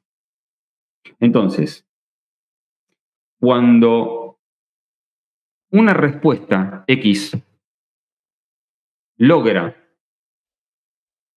obtener o logra la aparición de un evento o un estímulo, vamos a ponerle apetitivo, para que se entienda, esa conducta tiende a fortalecerse. ¿Se entiende? Y hay algo es importante decir que para el individuo. Para el individuo. Y eso solo lo vamos a ver en el tiempo, ¿cierto? Pero no, pues no para todos un reforzador es igual. O sea, no para todos los gatos estos tubitos de atún van a ser un reforzador. Eso sí, depende desde el individuo. Sí, en realidad estamos hablando siempre del individuo, ¿no? Para ese individuo, sus consecuencias a las acciones que está emitiendo pueden fortalecer esa respuesta a través del mecanismo de reforzamiento o debilitarla a través de mecanismos de castigo. Pero lo puede hacer de diferentes maneras. Es decir, cuando la respuesta de ese individuo permite la aparición de estimulación apetitiva, hablamos de un reforzamiento positivo. Cuando las respuestas de ese individuo eliminan o evitan una estimulación aversiva, hablamos de reforzamiento negativo. Cuando las respuestas de ese individuo permiten la aparición de estimulación aversiva, hablamos de castigo positivo. Y cuando las respuestas del individuo fomentan la desaparición de consecuencias o estímulos apetitivos, hablamos de castigo negativo. Es decir, los mecanismos de reforzamiento fortalecen la conducta antecedente, los mecanismos de castigo la debilitan. Pero como dije antes, ¿no? De distintas maneras. Ahora vamos a poner ejemplos. A través de reforzamiento positivo, la conducta se fortalece. A través de reforzamiento negativo, también se fortalece, pero es otro tipo de mecanismo. A través de castigo positivo, la conducta tiende a debilitarse. A través de castigo negativo, la conducta también tiende a debilitarse, pero por mecanismos distintos. Y después vamos a hablar de la extinción. Estamos hablando de reforzamiento y castigo hacia de la conducta. Eso tiene que quedar muy, muy claro, que no estamos hablando de reforzar un gato o castigar un gato, o sea, un individuo, sino la conducta. Y eso solo lo vamos a ver en el tiempo. En el tiempo, claro. Una conducta se fortalece o se debilita cuando entra en contacto con este tipo de contingencias a lo largo del tiempo. Exacto.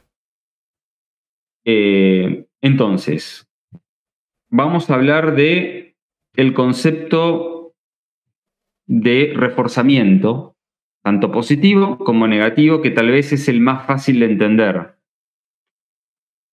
Con ejemplos, yo creo que es importante para... Con ejemplos, supongamos que nosotros estamos abriendo una lata de atún, ¿no? Abrimos la lata de atún y el sonido de atún alerta a nuestro gato, que viene inmediatamente corriendo a maullarnos. Está mal dicho, pero bueno, esperando que le demos una porción de atún. Y nosotros, obviamente, cuando viene el gato y nos maulla, le damos una porción de atún. Ahí tenemos una clásica secuencia de 3 términos, en donde el estímulo discriminativo, que señala la aparición de un reforzador, sería el sonido de la lata de atún. La respuesta operante es acercarse y maullar. Y la consecuencia sería la porción del atún. En términos técnicos, hablamos que la consecuencia es un reforzador, ¿sí? Y que también ese gato en ese ejemplo pasó previamente por otro proceso de aprendizaje que fue el que ya explicamos en el episodio pasado, que es el condicionamiento clásico. Claro, que sonido de lata me anticipa la llegada de algo que me gusta.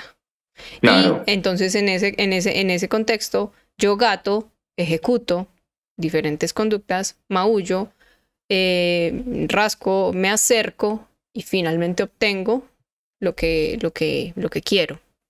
Exactamente. Es decir, el sonido de atún, el sonido de la apertura de la lata de atún es un estímulo neutro. No significa nada para el gato. Pero como el sonido de la lata, de apertura de la lata de atún predice con alta probabilidad la aparición de el atún, la porción de atún, que para el gato en este caso sería un estímulo apetitivo, quedan emparejados, ¿no? Por condicionamiento clásico, que es lo que explicamos el episodio pasado. Ahora, cada vez que el gato escucha la apertura de la lata de atún, emite conductas. Miau, miau, se acerca, rasca, como vos dijiste. Uh-huh. Algunas de ellas van a terminar teniendo éxito. Es decir, me acerco y maullo y de repente el tutor o la tutora me terminan dando una porción de atún. Como el gatito de la caja de Thorndike. Como el gatito de la caja de Thorndike, exactamente. Entonces, esa porción de atún, el estímulo apetitivo, termina fortaleciendo esa conducta. Entonces, hace que esa conducta sea más probable a futuro. Cada vez que el gato escuche la apertura de la lata de atún, va a venir corriendo y maullando y va a recibir su porción de atún. Ahí estamos ante la secuencia de 3 términos. Uh-huh. El sonido de la lata de atún sería el estímulo discriminativo. Recordemos que señala que si la conducta se da, acercarse y maullar, va a recibir su porción de atún, que en este caso vamos a llamarlo reforzador. ¿Por qué? Porque vemos que fortalece la conducta. En el tiempo, se ve que Exactamente. se vuelve y se repite y se repite.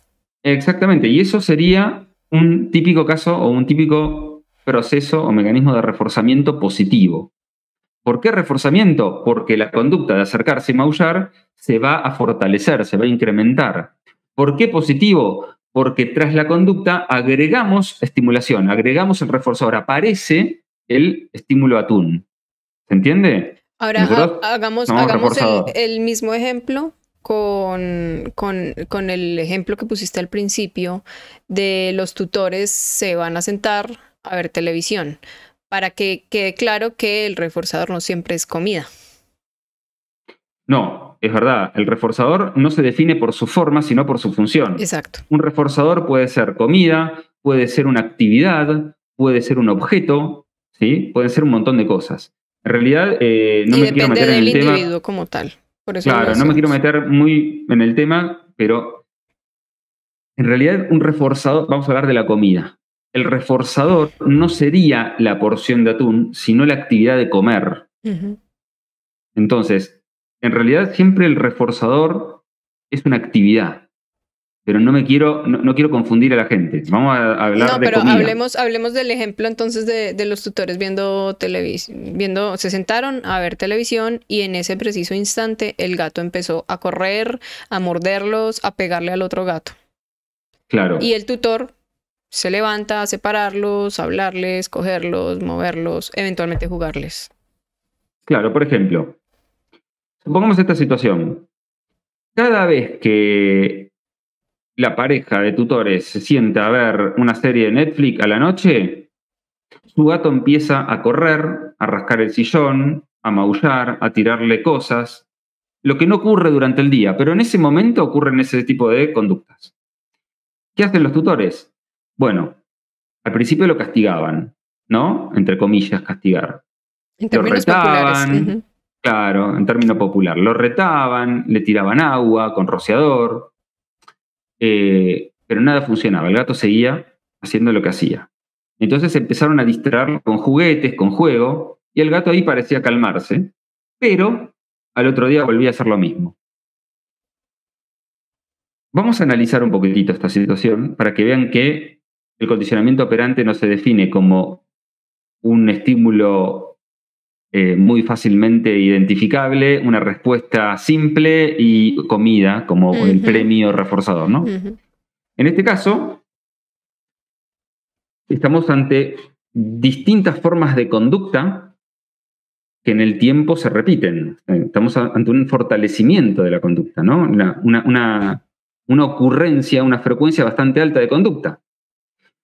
Y si volvemos al concepto de clase, u operante clase, entendemos que no importa si el gato rasca el sillón, si corre, si maulla, si tira adornos, o incluso muerde, sino que todas estarían dentro de la misma clase. Vamos a hacer la hipótesis de que lo que busca el gato es atención. Porque haciendo un análisis más profundo, que no viene el caso, podemos detectar cierto tipo de privación, ¿no? De eso. Entonces, no importa lo que haga el gato, importa la función. No importa si maulla, si se cuelga de la tele, si rasca el sofá, si muerde. Todas tienen una única función que es, vamos a ponerle la hipótesis, obtener la atención, la interacción con los tutores. Pero el gato aprendió que haciendo todo eso, de alguna manera logra la atención de los tutores. Porque no importa si los tutores lo distraen con comida, lo distraen con juego, lo acarician, lo retan, le tiran agua. También los tutores están manifestando distintas formas de conducta que tienen una única función, la atención. Entonces, en esta hipótesis, podríamos decir que la clase operante del gato se ve fortalecida, reforzada por la atención de los tutores. Es decir, en este caso, la atención sería el reforzador que se agrega y que refuerza, valga la redundancia, o fortalece toda la clase antecedente. Hace más probable la ocurrencia de esas conductas en el futuro. Hace más probable que a futuro el gato repita toda esa variedad de conductas. Y estamos ante un paradigma de reforzamiento positivo, porque tras la conducta, las conductas que tienen una única función, las respuestas de los tutores, las consecuencias que también tienen una única función, adquieren, valga la redundancia, la función de reforzadores positivos. Es decir, es un reforzamiento positivo de ese antecedente. Pero esas conductas del gato no se dan en cualquier momento y ante cualquier situación. Se dan en un contexto determinado que es los tutores viendo la tele, que sería nuestro discriminativo.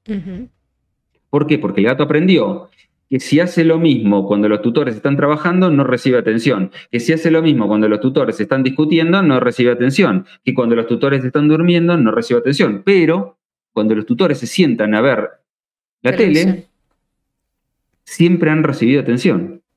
Con lo cual, el hecho de sentarse y ver la tele podría considerarse el estímulo discriminativo de todas las respuestas del gato que se ven reforzadas cuando los tutores, en consecuencia, intervienen otorgándole atención. Que la atención sería el reforzador, no todo lo que hacen. Exacto. Entonces, el tutor puede estar rociándole agua al gato porque le dijeron que eso es un castigo y en realidad no está haciendo más que reforzando la conducta. Exacto. Porque para ese gato, la función que adquiere ese agua no es de castigo, no decrementa la conducta, sino que la fortalece. Sería un reforzador en este caso, porque lo que refuerza o fortalece esa conducta del gato, de la clase entera, es la atención, no el agua. No nos detengamos en la forma, sino en la función que adquiere esa consecuencia. Entonces, ese sería un ejemplo un poquito más complejo de una conducta, una clase operante, distintas formas de conductas, que son todas reforzadas por la atención que también tiene sus formas, ¿no? Sus distintas formas. Ante un contexto determinado que sería nuestro estímulo discriminativo. Y ahí tenemos otro ejemplo de secuencia de 3 términos, ¿no? Discriminativo, respuesta, consecuente. En este caso, reforzamiento positivo. En este caso hablamos de un condicionamiento operante bajo un paradigma de mecanismo de reforzamiento positivo. Porque la conducta se refuerza haciendo que la estimulación consecuente aparezca, que es la atención, ¿no? Aparece, y eso refuerza la conducta. ¿Se entendió, no? Sí, creo que sí. Sí. Ahora Bien. podemos poner uno así también para explicar el reforzamiento negativo. Bien. ¿Querés ponerlo vos? ¿Querés que le...? Por ejemplo... Es más difícil. sí. Aclaro que entender reforzamiento negativo es un poquito más difícil, pero bueno, vamos a tratar de poner ejemplos. Por ejemplo, dos gatos con un historial de conflicto. Y al ataque de uno de los dos gatos, el otro huye, se esconde, sale y se resguarda. Y en la medida que pasa el tiempo, ese gato aprende a evitar esa estimulación aversiva que le genera el otro gato, quedándose, por ejemplo, quieto en un solo lugar, sin moverse, no sale a comer, no sale a ir al baño, no absolutamente nada. Lo que está haciendo el gato de una u otra manera es quitándose una molestia, aliviando una incomodidad, restando algo incómodo en su contexto, que lo que sería una perseguida o un golpe de parte del otro gato. Ahí estaríamos hablando de que la conducta del gato que se esconde se está reforzando de manera negativa, precisamente porque está evitando un malestar. Exactamente. Y vuelvo a aclarar la importancia. Cuando Mari dice se está reforzando de forma negativa, no es que esa conducta sea mala porque es negativa, sino está que... teniendo un alivio, se está quitando algo incómodo. Claro. Restando Y nosotros algo. vemos que ante la presencia de este gato hostigador, lo primero que hace este gatito es esconderse, siempre en los mismos lugares, porque aprendió que cuando se esconde el gato deja de molestarlo, el otro gato deja de molestarlo. Estamos ante un paradigma de reforzamiento negativo, es decir, la conducta de esconderse se va a fortalecer, pero esta vez evitando o escapando de la estimulación aversiva, que sería este gato hostigador. Entonces, ¿cuál sería el discriminativo en este caso? El gato hostigador. Ante la presencia del gato hostigador, nuestro gato se esconde, repite su conducta, la fortalece. Y de hecho, la conducta del gato hostigador, si posiblemente lo que ese gato hostigador quiere es que ese otro gato se quite, también está siendo reforzada de manera negativa. O positiva, depende. ¿Se entiende? Porque... Sí, porque puede estar ganando un para recurso, este gato hostigador, claro, para este gato hostigador, tal vez el gatito no supone una estimulación aversiva, sino que es divertido verlo. El hecho de eliminarlo del territorio constituye un reforzador positivo. Sí. Ahora, pero por eso es tan importante que cuando uno hace un análisis de un comportamiento, especifique qué tipo de conducta y qué tipo de individuo. Porque si cambiamos de gato, el paradigma puede ser otro, y los mecanismos que mantienen ese tipo de comportamiento son totalmente distintos. Entonces, siempre cuando uno hace un análisis de conducta, tiene que especificar muy bien qué tipo de respuesta o qué tipo de conducta está estudiando y en qué organismo, ¿sí? No en cualquiera. Exacto. Entonces... Estamos con el gato que se escondió. Para el gato que se esconde, el repetir su conducta de esconderse siempre en los mismos lugares está justamente discriminada por la aparición de este gato hostigador que constituye un estímulo aversivo del cual escapar o evitar es exitoso. Entonces, eso sería un ejemplo de reforzamiento de la conducta de esconderse negativa. ¿Por qué? Negativo porque retiro algo que me molesta. Me escapo, elimino o me retiro de algo que me molesta. Lo que también se conoce como condicionamiento de evitación o de escape, ¿no? También se lo conoce así. Tengo otro. En general, en la jerga más comunacha, cuando se habla de reforzamiento positivo, también se lo conoce como entrenamiento de recompensa, normalmente, en el entrenamiento. Y reforzamiento negativo como entrenamiento de evitación o de escape. ¿De escape a qué? Algo aversivo, ¿no? Para que se entienda un poquitito. Dale, tírame otro ejemplo. Otro ejemplo. Un gato que... pues por su historial sabemos que no le gusta que lo manipulen mucho, por ejemplo. Entonces, o que hay ciertos lugares del cuerpo en los que cuando se toca ya genera algún tipo de respuesta orientativa hacia tu mano, mueve pronto la cola, las orejas. Que si tú no no comprendes esas señales previas que ya el gato te está mostrando de incomodidad, y el gato pasa a morderte. Cuando el gato te muerde, seguro que tú quitas la mano. Entonces, si eso se continúa en el tiempo y yo vuelvo y lo hago y el gato vuelve y me muerde y yo me retiro, y vuelvo y lo hago y el gato vuelve y me muerde y yo me retiro, lo que el gato está aprendiendo finalmente es que no va a dar las otras señales, porque no va a gastar esfuerzo en esas otras señales que te están diciendo ya que no quiere que lo toques en ciertos lugares o de cierta manera, y va a pasar directamente al mordisco. Entonces, cuando te muerde, tú sí te retiras, le generas de una otra manera un alivio, ¿cierto? Le quitas una incomodidad y refuerzas de forma negativa la conducta de morder en ese contexto del gato. Exactamente, eso es otro ejemplo de reforzamiento negativo. Y mira, te lo voy a poner más, te voy a dar 2 datos sobre ese ejemplo. Si la estimulación que recibe el gato, la manipulación por parte nuestra, es demasiado aversiva y él aprende que con un mordisco elimina esa situación aversiva, no es necesario repetición de la secuencia, sino que basta un solo ensayo como para que se dé el aprendizaje. El gato puede aprender en un solo ensayo a morder para escapar de esa estimulación aversiva. Punto número 1. Pero también del escape a la evitación hay un paso. Entonces, el gato puede aprender a predecir, por condicionamiento clásico, que hay una alta chance o probabilidad de que reciba esa estimulación aversiva. Por ejemplo, vos te acercás al gato y cada vez que vos te acercabas al gato, lo manipulabas de esa manera. Entonces, el gato aprende que cuando vos te acercás, hay altas probabilidades que reciba esa estimulación aversiva. Se anticipa. Entonces, el gato se anticipa y te muerde para evitar la estimulación aversiva, porque es un comportamiento, el morder, dijimos, reforzado negativamente. Entonces ahí cuando el tutor dice, pero mi gato me muerde de la nada, yo paso al lado y me muerde y no sé por qué. Porque hay un mecanismo de aprendizaje, muy probablemente si investigás en el tiempo, se dio una situación similar, por el cual el gato aprende a evitar esa estimulación aversiva a través de un operante, en este caso morder, rajuñar, etc. O la misma huida, que ya simplemente que dicen, no, pero es que de un momento a otro el gato ya no me quiere, entre comillas, ya no me ronronea y sale corriendo. Todo el tiempo me le voy a acercar, y antes no lo hacía, ahora sí. Exactamente. ¿Por qué? Porque ya sea morder o escapar, son 2 conductas distintas, operantes, que tienen la misma función. Evitar la estimulación aversiva. Entonces, el acercamiento del tutor, en este caso, sería un estímulo discriminativo.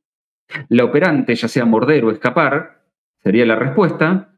Y la consecuencia sería evitar o eliminar la estimulación aversiva por medio de reforzamiento negativo. Negativo porque retiramos, eliminamos, evitamos estimulación aversiva. Creo que, bueno, un ejemplo similar sería la transportadora, ¿no? Sacamos la transportadora, el estímulo discriminativo, el gato corre a más no poder y se mete en un rincón que sabe entre comillas, aprendió, que nosotros no lo podemos sacar, y cada vez que se esconde ahí, nosotros desistimos y guardamos la transportadora. La conducta se repite cada vez que ve la transportadora por mecanismos de reforzamiento o proceso de reforzamiento negativo. Bien, yo creo que se entendió, ¿no? Sí. La diferencia entre reforzamiento positivo y reforzamiento negativo. Ambas incrementan o fortalecen la respuesta antecedente. Pero también hay otros mecanismos que debilitan y desaparecen la respuesta antecedente. Y estos mecanismos se llaman mecanismos de castigo. Y quiero, Mari, que vos cuentes qué diferencia hay entre castigo como mecanismo operante a el castigo como maltrato que normalmente se malutiliza en la jerga diaria. Sí, ahí empezando por lo que dije ahorita, y es que estamos hablando de castigar respuestas o conductas y que vamos a verlo en el tiempo y no individuos. Entonces aquí no estamos hablando de golpear, de maltrato animal de ninguna manera, sino de un procedimiento que en el tiempo nos va a dejar ver que una conducta deja de presentarse, disminuye o sí, se extingue. Entonces ahí también tenemos el castigo positivo y tenemos el castigo negativo. Entonces podríamos dar ejemplo entonces de un castigo positivo, sin entrar en el ámbito obviamente del maltrato. Exactamente, aclaro, déjame hacer una aclaración importante. Es muy común, sobre todo en las redes sociales, que se confunda castigo con maltrato. Y no tiene nada que ver una cosa con la otra. Maltrato es maltrato. Y castigo es una técnica, es un procedimiento cuando se aplica para un fin y es un mecanismo cuando se da naturalmente.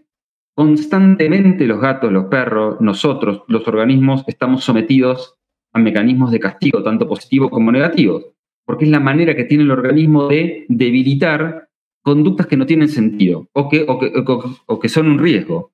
Por ejemplo, la madre gata, cuando los gatitos juegan con su cola y recibe un mordisquito del gatito, del hijo, la madre, ¿qué hace? Retira inmediatamente la cola.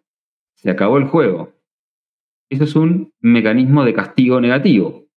Y sin embargo, la madre no está maltratando a los gatitos. Cuando, por ejemplo, el niño pinta las paredes y la madre le dice, ahora borrás todo eso, estamos ante un paradigma de castigo positivo. Y sin embargo, la madre no está maltratando al niño, le está enseñando. Con lo cual, ojo, confundir castigo como mecanismo natural de aprendizaje a el término vulgar que se le da al castigo de maltrato, ¿no? Es muy importante entender eso. Así que, vale, prosigue con tu... A ver, un ejemplo. Por ejemplo, un gato que a las 3 de la mañana se sube a tu cama y busca morderte. Entonces, el gato te mordió, no sé, cualquier parte del cuerpo. Y simplemente tú te volteas, tiras de la cobija y el gato se cae. Podríamos estar ahí hablando, que llegó Atenea, como siempre en todos los capítulos, en todos los episodios. Quiere aparecer. Exacto. De castigo negativo. Sí, antes de castigo negativo vamos a poner ejemplo de castigo positivo. Listo. Sí, es más fácil. Castigo positivo es una estimulación de alguna manera aversiva. Incómoda. Incómoda, que aparece tras la emisión de una conducta.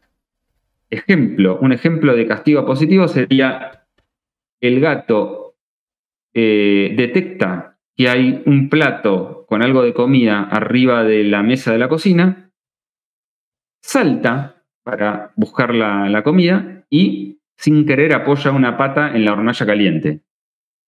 Con lo cual pega un salto y es muy probable que esa conducta no se vuelva a repetir ante la misma situación, el mismo contexto. Entonces, ahí estamos hablando de castigo positivo. ¿Por qué? Porque la conducta tiende a desaparecer producto de la aparición, en este caso, de una estimulación aversiva, que es el calor que emite la hornalla. Entonces, ante el mismo contexto, es muy probable que el gato no vuelva a saltar a la mesa de la cocina.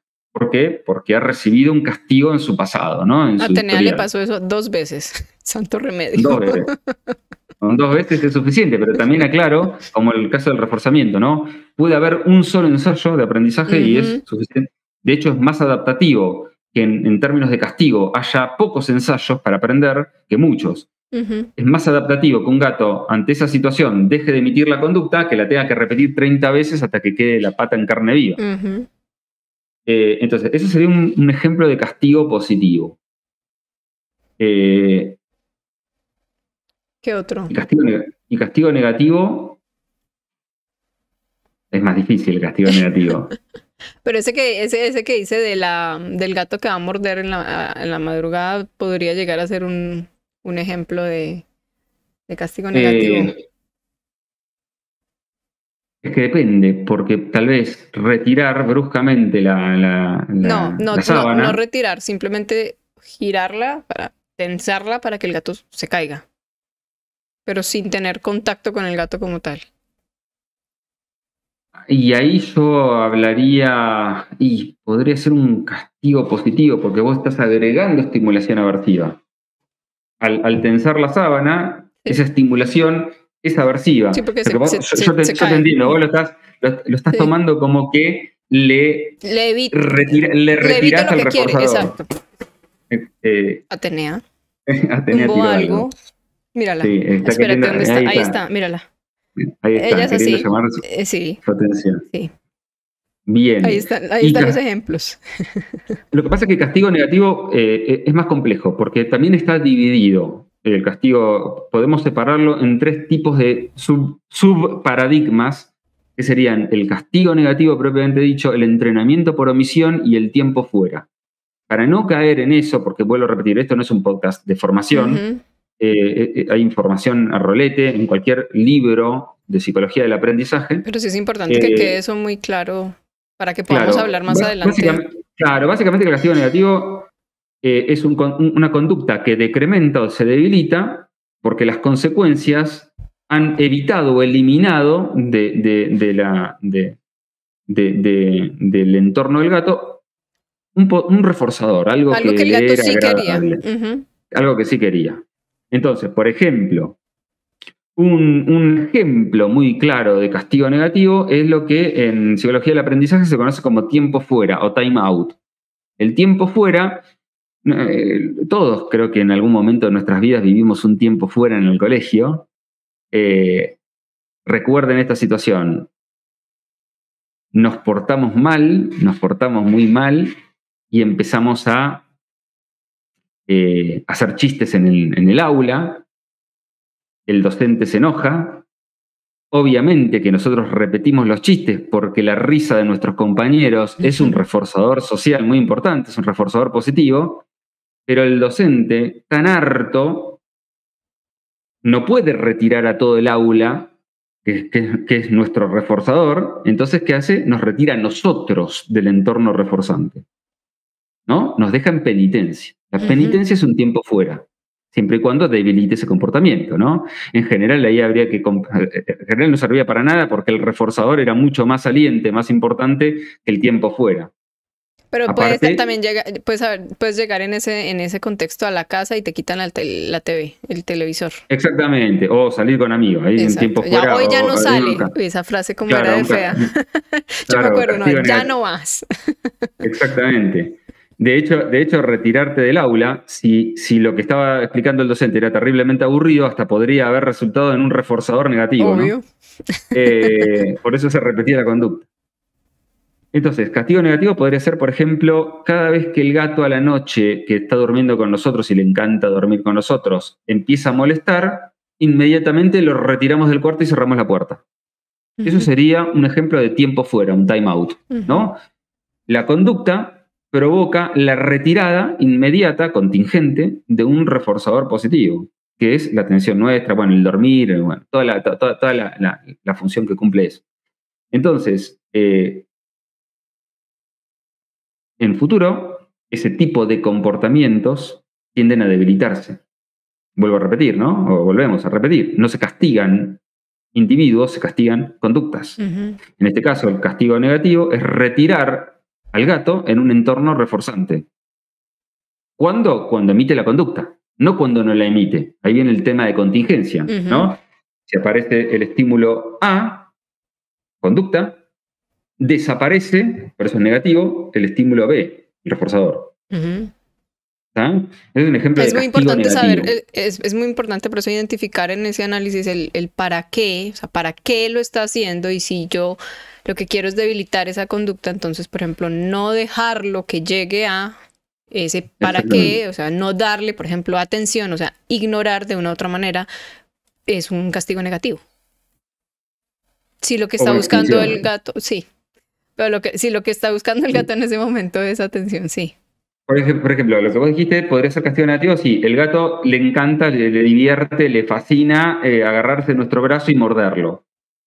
Porque su historia de aprendizaje, nosotros intentamos zafar del gato moviendo el brazo y eso lo excita más. Entonces, en determinadas situaciones, discriminativo, el gato tiende a prenderse en nuestro brazo, a mordernos, conducta, porque aprendió que nosotros lo intentamos zafar, mover, distraer y todo, y eso es un reforzador, ¿no? Pero aprendimos esto, entonces en vez de mover el brazo e intentar alejarlo del gato, que el gato se excite y vuelve a mordernos, nosotros hacemos el brazo muerto, incluso hasta podemos, bueno, no importa, dejamos el brazo muerto y el gato dice, pará, ya no se mueve antes más. esto no se mueve más, antes se movía, era divertido y ahora es muy aburrido. En el momento que muerde, el reforzador desaparece. Entonces, ahí sí estaríamos hablando de un castigo negativo. Porque le estamos retirando el reforzador que mantiene la conducta. Bien, entonces ya hablamos de dos mecanismos que refuerzan conductas, reforzamiento positivo y negativo, y dos mecanismos que debilitan conductas, castigo positivo y castigo negativo. Cuando hablemos de entrenamiento, vamos a ver que cada uno requiere de ciertas características, no es así nomás, ¿no? Vamos a hablar más adelante de programas de reforzamiento y moldeamiento y encadenamiento. Hay cuando hablemos de entrenamiento. Esto es mucho más complejo, pero para que se entiendan los mecanismos básicos son estos cuatro. Y agregamos un quinto que se llama extinción, que es cuando la conducta también debilita, pero no por agregar estimulación aversiva o retirar estimulación apetitiva, sino cuando le impedimos o evitamos que el gato acceda a los reforzadores que mantienen la conducta. Es decir, lo que hace el gato, independientemente de lo que hace, por ejemplo, el reforzador no va a aparecer.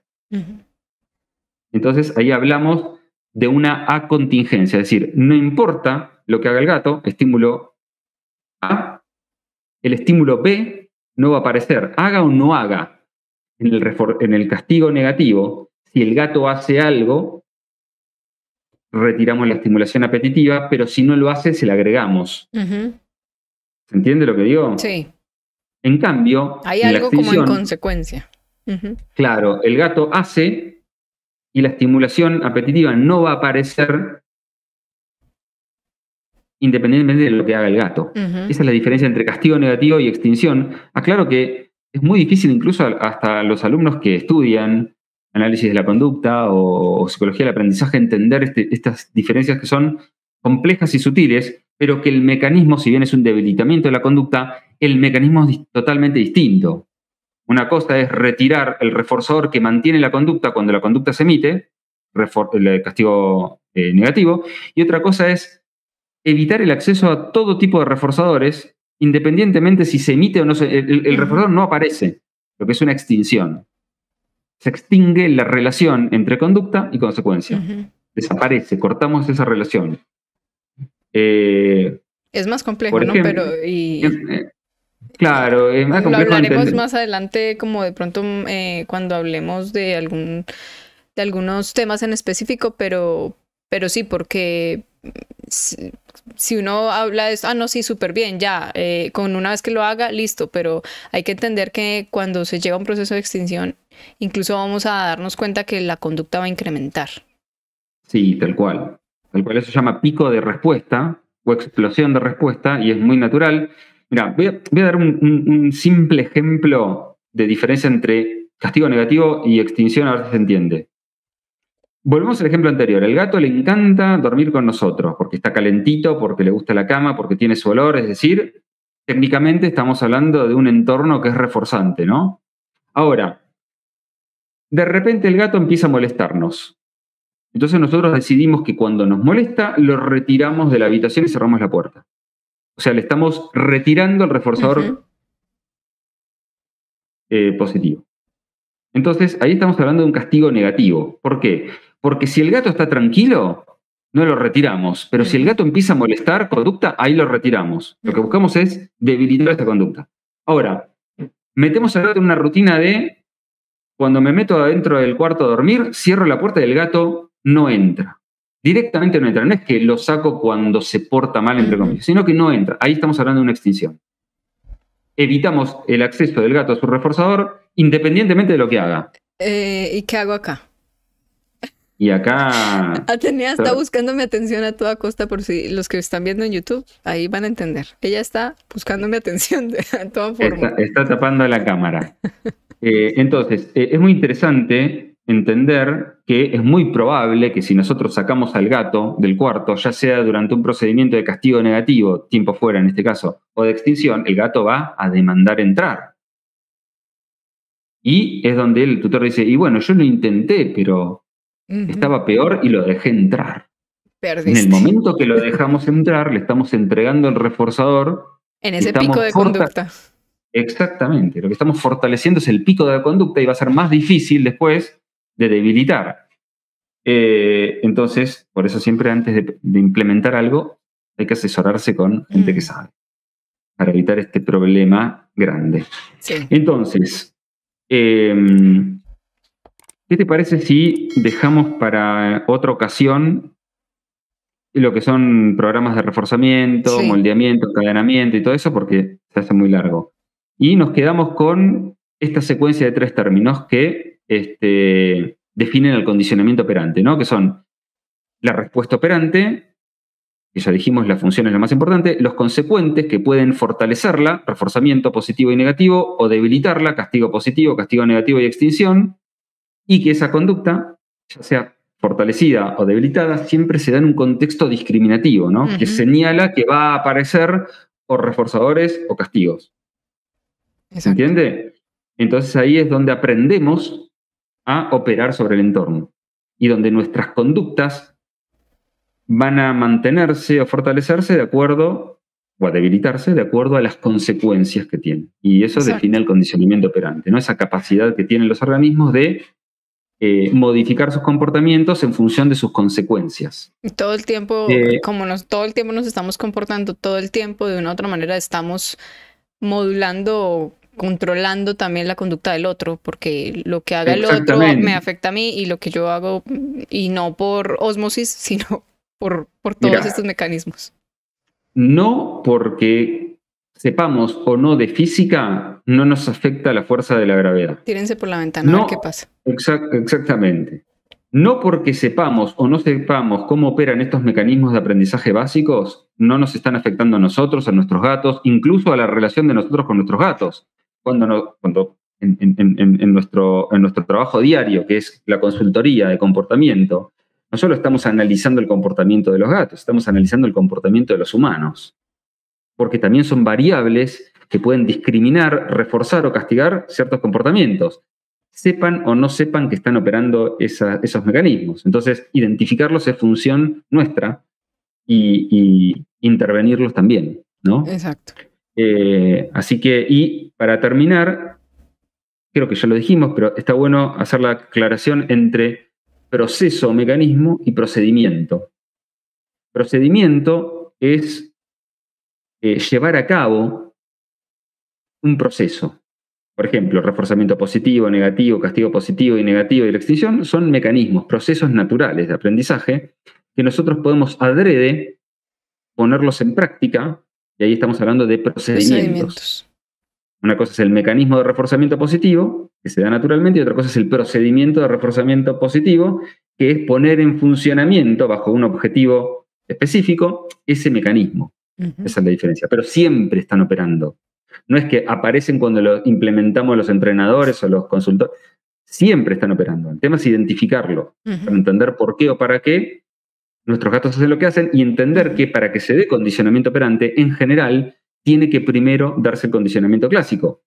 Porque un reforzador es un reforzador porque previamente, en muchos casos, en otros no, pasó por un procedimiento o un proceso de condicionamiento clásico.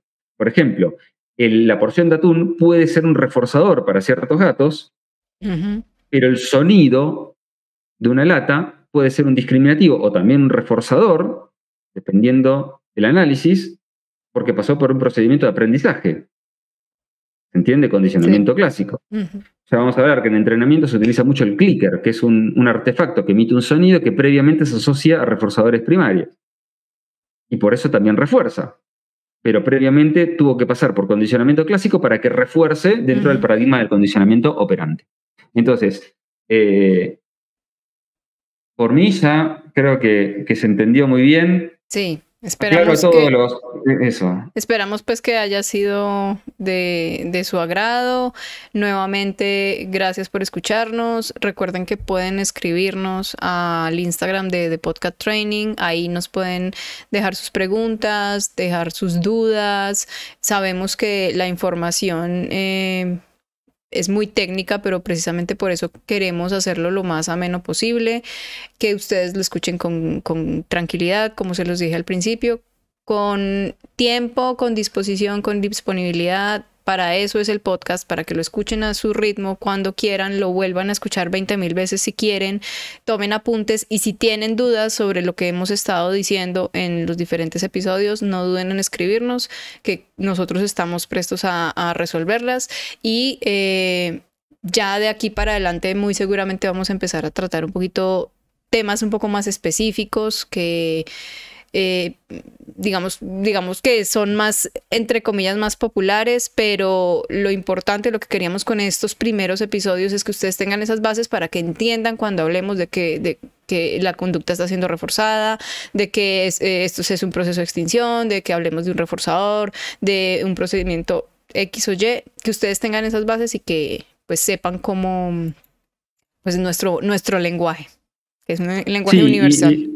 Y claro, y aparte de hablar con propiedad y la utilización de un lenguaje técnico, porque es así, o sea, si bien lo estamos haciendo ameno, se me está cayendo el auricular, es muy importante porque cuando hablemos ya en distintos episodios sobre agresividad, sobre miedo a la transportadora, ir al veterinario, o sea, los términos, episodios más de los problemas que la gente tiene comúnmente, no caer en estas falacias, ¿no? Que mi gato muerde porque es agresivo y cómo me doy cuenta que es agresivo porque muerde.